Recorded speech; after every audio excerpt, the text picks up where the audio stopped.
नमस्कार दोस्तों, आपका स्वागत करता हूं मैं अपने चैनल इजी लाइफ में। आशा करता हूं कि आप कुशल होंगे और आपका मंगल ही मंगल। तो आज मैं आपको बताने जा रहा हूं कि हम नवरात्रि क्यों मनाते हैं।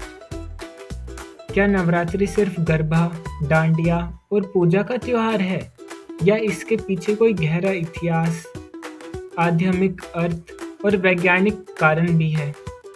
आज इस वीडियो में हम नवरात्रि के इतिहास, आध्यात्मिक महत्व और वैज्ञानिक कारणों को आसान भाषा में समझेंगे। नवरात्रि की पौराणिक कहानी। नवरात्रि की कहानी हमें मार्कंडेय पुराण में मिलती है। कहानी के अनुसार एक शक्तिशाली राक्षस था जिसका नाम महिषासुर था। उसने कठिन तपस्या करके ऐसा वरदान प्राप्त कर लिया कि उसे कोई देवता हरा नहीं सकता था। इस शक्ति का गलत इस्तेमाल करते हुए उसने स्वर्ग और पृथ्वी पर कब्जा कर लिया और सभी देवताओं को हरा दिया। तभी सभी देवताओं ने मिलकर अपनी शक्तियों से एक दिव्य शक्ति का उत्पन्न किया, जिसे हम दुर्गा के रूप में जानते हैं। माँ दुर्गा और महिषासुर के बीच 9 दिनों तक भयंकर युद्ध हुआ।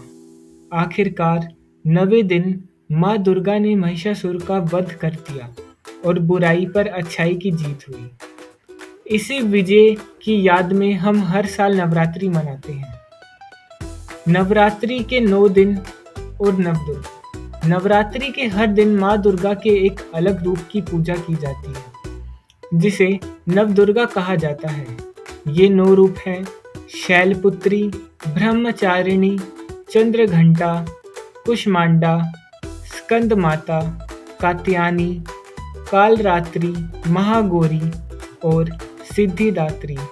हर रूप जीवन के एक अलग आध्यात्मिक चरण को दर्शाता है: स्थिरता, तपस्या, शक्ति, साहस और अंत में पूर्णता।